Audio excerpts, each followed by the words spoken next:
From February 3rd to 14th, 2010, we were part of a pre-electoral observation mission to Colombia. We were professionals, human rights analysts, and other citizens, 22 of us altogether from 7 different countries.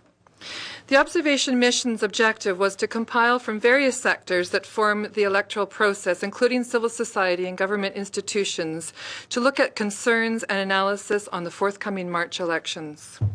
There were 4 Canadians in the delegation, including Carleen, and myself. The mission engaged in an extensive on-the-ground schedule investigation process for the entire time. We met exhaustively with government authorities from every level, regional, municipal, departmental, and national, as well as political parties and candidates, as well as civil society representatives from every sector of society, including Afro-Colombian and Indigenous communities, lesbian, gay, bisexual, transsexual organizations, youth organizations, human rights defenders, the media, internally displaced organizations, victims of human rights abuses, and trade unionists. And I list that because I think it's important to see the breadth of the experience and knowledge that we heard from there in Colombia.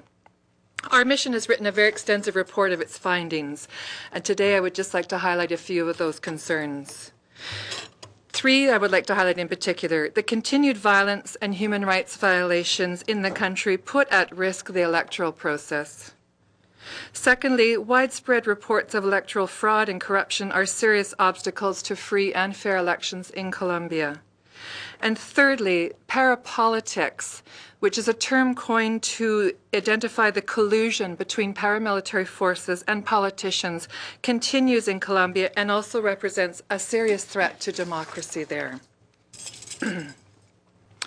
First of all, the protection of human rights, as well as effective justice in human rights cases, is key to ensuring that voters can fully participate in a democracy in a transparent, free, and informed manner.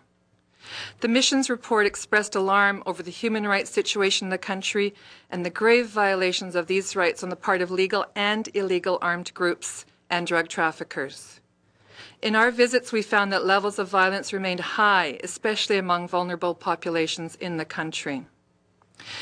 In addition to selective assassinations, which have been continuing in Colombia, although the numbers have diminished somewhat, the mission was informed by a number of sources of a new modality being used now. Forced disappearances has taken hold more now in order not to influence official murder statistics. The violence and impunity in these cases greatly prevent citizens from trusting the authorities, and it leads many people to decide not to participate in the electoral process. Interestingly, in various regions of the country, civil society organizations insist that paramilitary groups that officially demobilized actually continue to act against the civilian population. Persons interviewed denounced cases of selective assassinations, extrajudicial executions, and forced disappearances among leaders of the most vulnerable and anyone standing up for their rights in the country. These concerns were shared in confidence by some government officials who work on these issues, but who preferred to remain anonymous for fear of reprisals for reporting this point of view. Disturbingly, this count of violence and the existence of paramilitaries and their control of so much territory in Colombia is completely at odds with what officials in the same areas claim, that paramilitary groups have demobilized and that they no longer exist. They state that such groups' remaining structures are mainly fed by drug trafficking and are not really officially formed yet, and that their actions are isolated. Every indication from civil society organizations said that this is false. 2 examples. In Córdoba, where one part of the mission traveled for part of the time we were there, in 2009, they had the highest level of selective assassinations ever recorded in that region of the country. 569 people, mostly leaders, community leaders, trade union leaders, teachers, and others. The vast majority of these extrajudicial executions were seen as being the responsibility of the reformed or recycled, as some people say, paramilitary armies which continue to exist. And just last week on April the 8th, 8 artisanal miners were assassinated in northern Cauca, which is the southwestern region of Colombia, a region of primarily poor indigenous and Afro-Colombian communities. The massacre took place in an area where the Águilas Negras, or Black Eagles paramilitary group, has been very active, and where there's considerable conflict over territory between business interests, particularly in the extractive and hydroelectric areas, between those interests and the local people.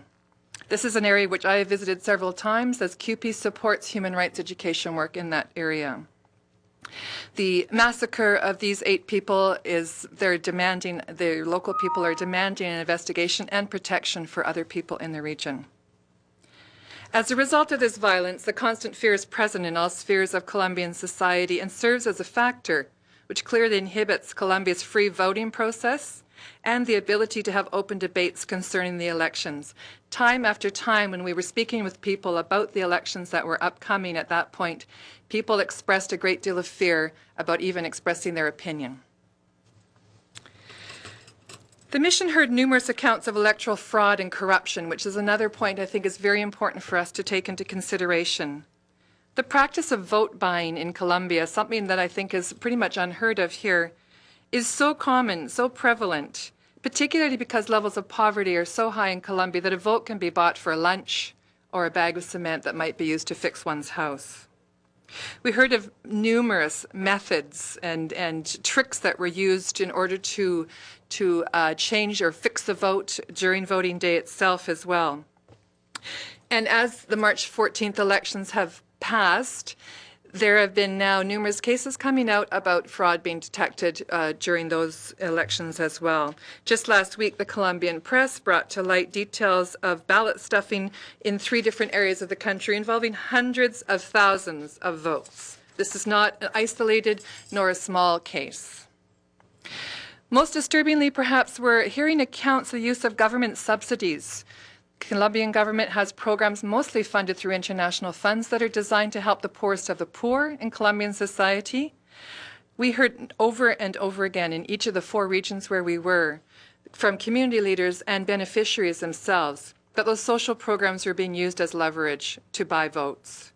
Candidates were warned that if the president's candidates or his ruling party candidates were not voted for, not elected, I should say, that these subsidies and this whole program would be dismantled and they wouldn't receive their money.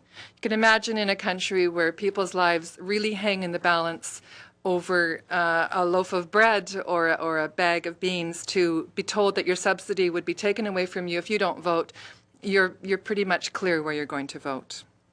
And lastly, before I turn it over to Carleen, I would like to mention the existence of the parapolitics, as I mentioned at the beginning, the collusion between the paramilitary forces and politicians, in particular parties. Over the past 3 years, there's no secret the scandal has come to light and has been investigated. At least 133 Congress members, more than a third of Colombia's Congress, if you can imagine that happening here, it would be an absolute scandal. Over 133 have been investigated for ties with groups on the wrong side of the law. More than half of these people are now in prison, either having been sentenced or still awaiting trial. The majority of these politicians implicated were part of the government's ruling coalition. Of the 7 parties which comprised that coalition at the time, 5 had all of their candidates prosecuted for parapolitics. This is a scandal, again, that I think we don't fully understand the full depth of, but has a very, very important effect on democracy as a whole in Colombia. Unfortunately, in these current elections after March 14th, the number of parapoliticians continues to exist, although there has been some judicial process against some of them. Between 30 and 40 candidates in this current electoral period were identified as candidates having been very closely aligned with the paramilitary forces in Colombia. I'll just pass it to Carleen to finish up. Thank you.